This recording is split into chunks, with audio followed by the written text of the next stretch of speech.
Film diawali dengan memperlihatkan para bocil-bocil gemesin sedang bermain di lapangan. Mereka semua tinggal di sebuah panti asuhan yang dirawat oleh para biarawati. Lalu muncullah suster bapak-bapak bernama Mary yang menyuruh mereka untuk AFK dan menyelesaikan tugas masing-masing. Anak-anak ini sempat menolak dan meraih suster dengan menyanyikan lagu panti asuhan yang bikin saya terharu. I may not have a cent, doesn't matter, because I ain't consequential. What do you think this is, the sound of music? Tapi tidak untuk suster Mary yang membuat anak-anak langsung kocar-kacir karena sifat galaknya. Di sisi lain muncullah mobil yang melaju kencang lalu dengan lancangnya melemparkan tas ke arah suster Mary dan pergi begitu saja. Suster Mary yang melihat bungkusan itu dibuat heran karena bungkusan tampak bergerak-gerak. Dan saat bungkusan itu dibuka, tiba-tiba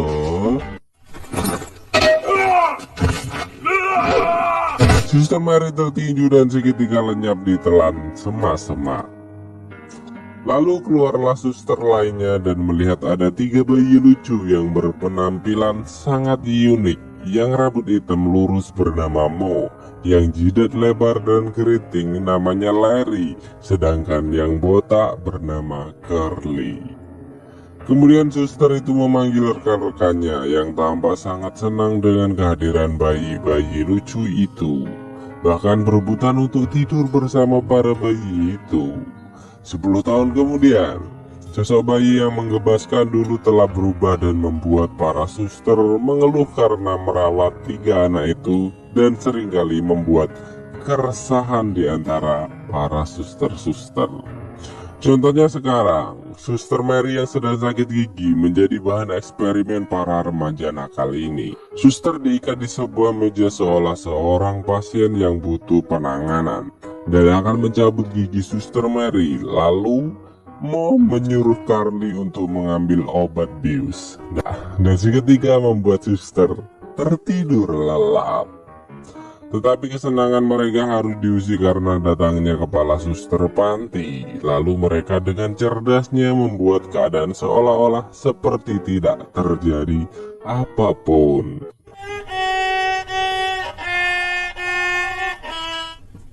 Just dabbling in the art, indubitably.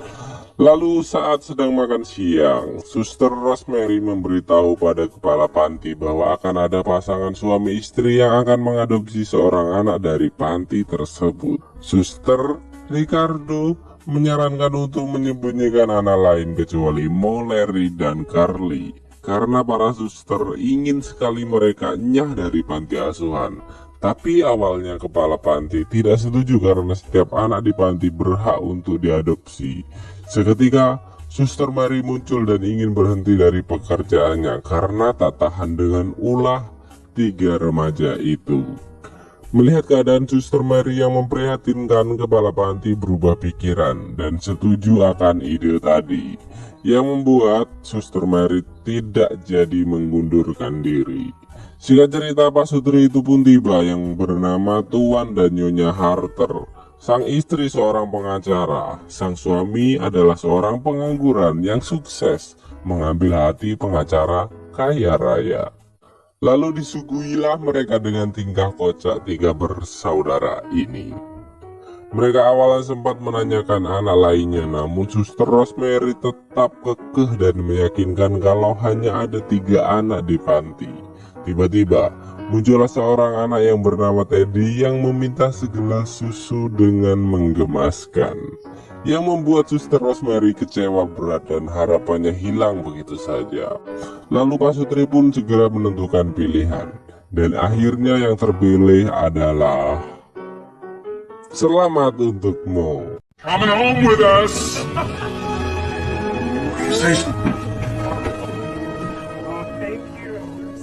Singkat cerita, Mo akan berpisah dengan Larry dan Curly dan meminta sedikit kenang-kenangan dari mereka. Kemudian saat berada di perjalanan, orang tua asuhmu menetapkan hari itu adalah hari ulang tahunnya. Mereka meminta Mo untuk menyebutkan hadiah apapun yang ia inginkan. Dan dengan sedikit memaksa, Mo meminta untuk kembali ke panti lalu membawa kedua saudaranya bersama mereka. Awalnya kedua pasutri ini tampak setuju dan merasa iba kepada Mo. Akan tetapi... Get it! That was a bad idea! Daddy, please! Mereka malah mengembalikan Mo dan menukarnya dengan Teddy sebagai anak asuhnya. Larry dan Curly pun tampak senang karena Mo dapat kembali ke pelukan mereka. 25 tahun kemudian, kini mereka sudah dewasa dan diberi tugas oleh Suster Mary untuk memperbaiki lonceng. Namun pekerjaan mereka sampai saat ini tak kunjung selesai dan malah hanya terdengar suara mesin bekerja. Dan saat Suster Mary menghampiri mereka, ternyata suara mesin selama ini hanyalah suara kaset yang seolah-olah membuat mereka sibuk dan justru mereka sedang menikmati tidurnya yang begitu lelap. I knew it.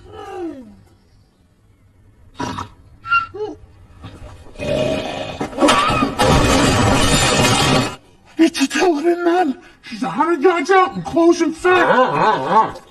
Lucky I'm not in charge of you three. Suster Mary yang jengkel tanpa pikir panjang langsung membangunkan mereka dan mereka bertiga disuruh untuk segera menyelesaikan tugasnya. Di sisi lain muncullah pendeta Radcliffe, sang pengatur keuangan. Pendeta itu ingin menemui kepala panti untuk membicarakan sesuatu yang penting. Di sisi lain terlihat anak laki-laki yang bernama Fraser membawakan sepiring keju untuk temannya Morph yang sedang sakit. Awalnya Morph sangat menikmati keju itu, namun saat mengetahui keju itu berasal dari perangkap tikus, Morph segera memuntahkannya. Fraser lalu bercerita kalau ia sedang kesepian karena saudara kandungnya yang bernama Weser baru saja diadopsi oleh orang lain. Fraser di sini mengaku kalau dia hanya memiliki Morph sebagai temannya. Sementara itu pendeta Radcliffe memberikan surat untuk menyita panti asuhan tersebut karena terlalu banyak memiliki hutang. Lalu kepala panti meminta Suster Mary untuk memberitahukan hal ini pada Mo, Larry, dan Curly. Di sisi lain, terlihat Curly yang sedang memegang gergaji mesin dalam kondisi menyala. Ia tampak kesulitan untuk menaiki tangga. Lalu dengan inisiatifnya, ia menggantung alat itu. Namun saat ia naik tangga tanpa disadari, gergaji itu memotong satu persatu anak tangga. Dan terjadilah pertengkaran kecil di atas genteng, hingga mengakibatkan Suster Mary hampir kegetok kepala palu. Nasib baik Suster tidak terkena palu, tetapi malah ketimpa lonceng raksasa dong. Uh-oh, is that Sister Mary Magdalene? I don't know. Melihat Suster Mary yang pingsan, mereka pun turun untuk membantu. Tetapi tangga itu sudah terbelah hingga membuat mereka menimpa Suster Mary.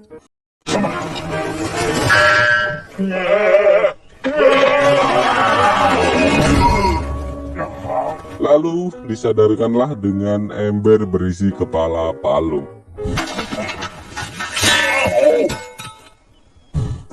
Tidak hanya di situ, pendeta Radcliffe di sini juga harus menjadi korban kenakalan mereka karena dikira mencabuli para suster. It's pretty smooth.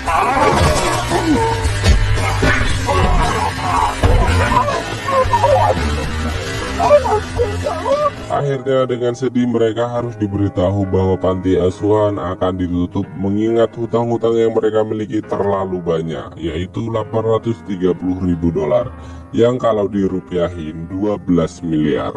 Dan satu-satunya cara agar panti bisa dibuka kembali dengan cara melunasinya. Itu juga hanya diberi waktu 30 hari saja. Mo, Larry, dan Curly memutuskan untuk pergi ke kota untuk mencari uang. Mereka di sini mendapatkan support dari para anak-anak dan para suster. Mereka juga diberi sedikit uang untuk modal hidup di kota. Namun belum apa-apa, nasib sial terus menimpa mereka bertiga.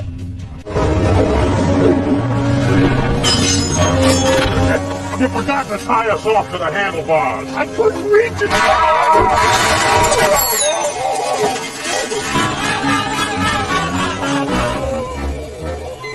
Lalu scene berpindah, terlihat sepasang kekasih yang habis enak-enak yang bernama Lydia dan Mike sedang berencana membunuh suami sang wanita agar mampu dengan bebas bergenjot di mana saja. Ternyata Mike merupakan selingkuhan Lydia yang juga teman baik suami Lydia. Waduh, di sini saya jadi ingat peribahasa, di saat kau sibuk mencari uang, di sana istrimu kugoyang. Wah, tidak lama terdengar suara gaduh dari luar. Ternyata itu adalah Mo, Larry, dan Curly yang sedang mempromosikan diri untuk mendapatkan pekerjaan. Tidak lama kemudian Lydia yang bersemangka jumbo datang dan menawari pekerjaan dengan bayaran yang sesuai. Curly awalnya mengira pekerjaan itu seperti membunuh, tapi memang benar, mereka di sini disuruh membunuh suaminya Lydia. Seketika, Mike keluar dari mobil dan mengaku sebagai suaminya Lydia. Setelah bertanya apakah Mike bersedia untuk dibunuh, akhirnya mereka menyetujui kesepakatan tersebut dengan membunuhnya, tetapi dengan membunuhnya saat malam hari dan lampu harus dalam keadaan mati. Dan karena mereka ingin cepat-cepat mendapatkan uang, mereka memutuskan untuk membunuh Mike sekarang.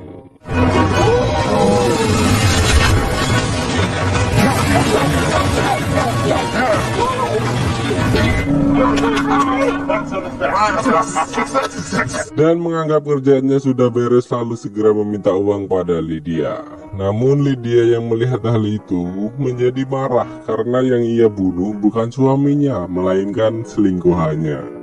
Dirasa belum mendapatkan bayaran, mereka mengikuti Lydia dari belakang mobil seperti film kartun. Namun Lydia malah mendapatkan kabar bahwa Mike belum meninggal. Lalu Lydia bilang pada mereka bahwa suaminya masih hidup dan segera melemparnya keluar pagar.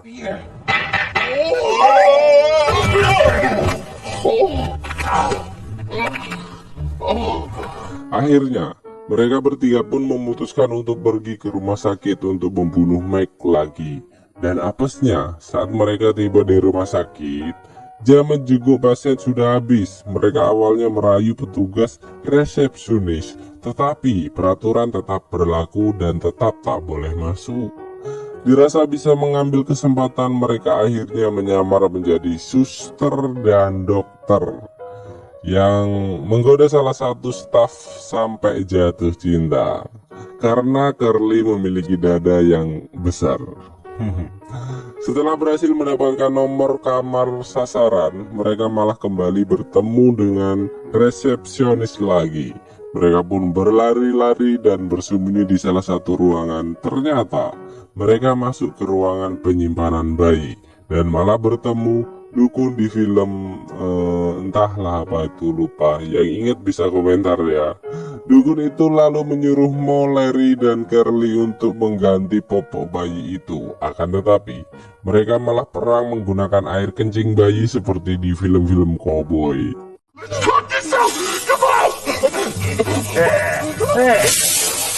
Hey, where's your hypocrite? That's it, it's on! Freeze. Don't do anything stupid. This one's got a hair trigger.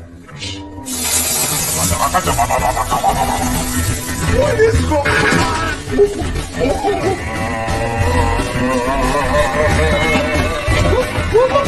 Hingga staf datang dan membuatnya kabur dari ruangan itu. Akhirnya, mereka kembali berhasil menemukan ruangan tempat Mike dirawat. Mo lalu dengan kreatifnya menggunakan pasir lain sebagai pengganjal pintu agar tidak ada yang masuk. Tapi bukannya beraksi, mereka malah menonton TV. Ya, Yang tak membuat Meg terbangun dan segera bersembunyi ke dalam gipsum. Aduh. Larry yang sadar melihat kaki dan tangan Meg delesep, lalu berkata kepada Mo. Namun Mo yang jenius, ia memasukkan mercon ke dalam gipsum dan boom.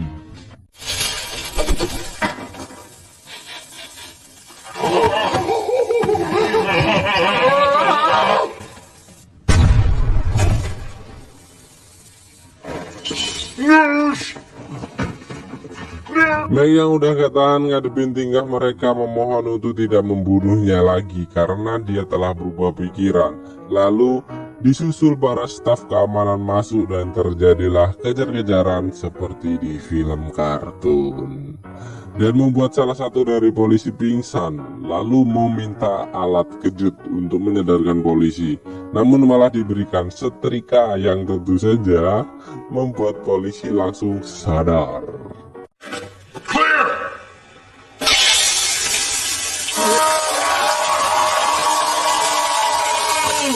Mereka lalu kabur ke rooftop dan berniatan terjun menggunakan selang air.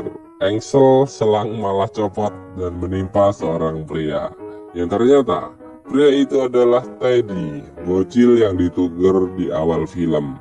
Kemudian Teddy bercerita kalau ibunya telah meninggal akibat kecelakaan. Teddy lalu menawarkan mereka untuk tinggal di rumahnya. Namun Mo menolak karena masih memiliki dendam kepada Teddy atas masa lalunya. Dan seketika pula mereka ingat dengan uang yang diberikan oleh suster. Dan mereka pun berniat menggunakan uang itu untuk berkebun. Di sisi lain ternyata suami Lydia adalah Teddy, pria yang sebenarnya ia ingin bunuh. Lalu Teddy menunjukkan foto temannya pada Lydia. Sontak ia kaget karena teman suaminya merupakan pria yang membuat selingkuhannya hampir mati. Teddy juga berencana mengundang mereka ke pesta hari jadi pernikahan mereka berdua. Singkat cerita mereka membuka usaha ikan salmon. Akan tetapi ikan-ikan itu ditanam dan disirami layaknya tumbuhan. Dan parahnya lagi, mereka melakukan hal itu di sebuah lapangan golf. Lalu tibalah polisi yang disetrika tadi untuk menangkap mereka bertiga. Lagi-lagi mereka berhasil lolos dari kejaran polisi itu, untungnya. Sampai ketika mereka masuk ke sebuah ruangan dan terjadilah perkelahian hebat di antara mereka. Curly dan Larry menyalahkan Mo karena membawa mereka pada situasi seperti ini. Akhirnya Curly dan Larry pergi meninggalkan Mo.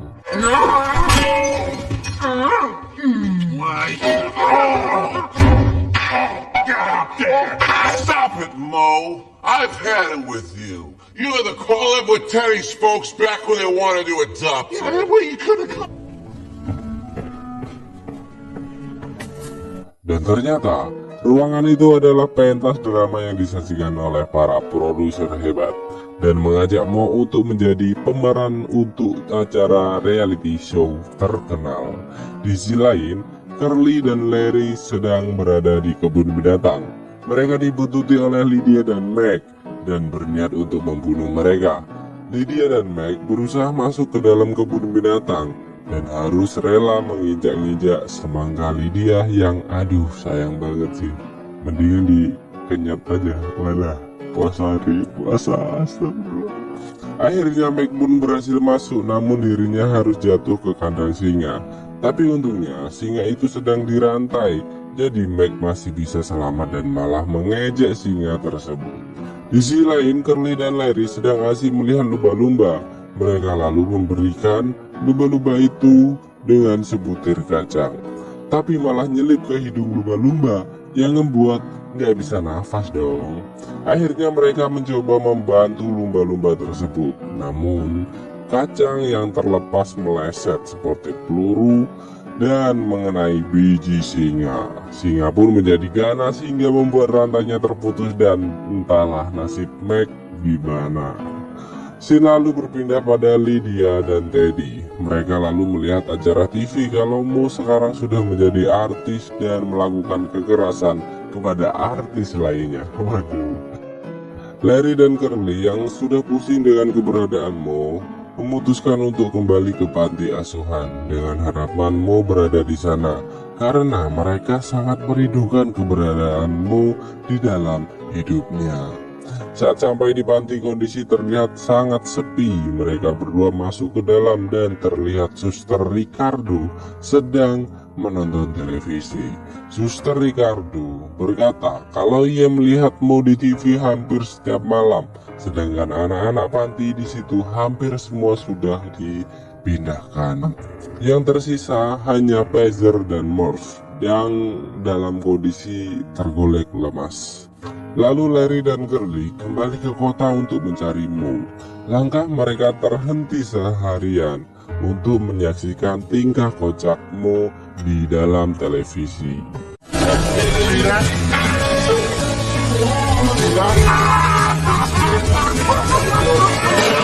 Lalu, Curly datang ke kantor ayahnya Teddy. Dan tanpa alasan yang jelas mereka meminta uang pada ayah Teddy untuk membayar hutang panti asuhan.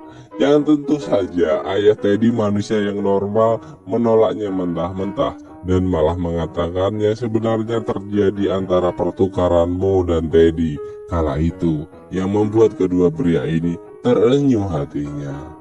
Di sisi lain, para pemeran di acara reality show tersebut protes dengan kehadiran Mo yang selalu melakukan kekerasan pada mereka, seperti yang ia lakukan kepada Larry dan Curly. Dan ajaibnya, Larry dan Curly datang dan berniatan mengajak Mo untuk menyelamatkan Teddy yang sedang dalam bahaya. Yang dengan santainya datang bersama sekumpulan anjing pudel. Aduh, tapi sialnya, sampai di sana mereka tidak diizinkan masuk oleh penjaga. Dan lagi-lagi mereka selalu tak kehabisan akal dengan menyamar sebagai penjual balon dan masuk ke acara pesta yang membuat kekacauan lagi dong pastinya. Tell you about Punch.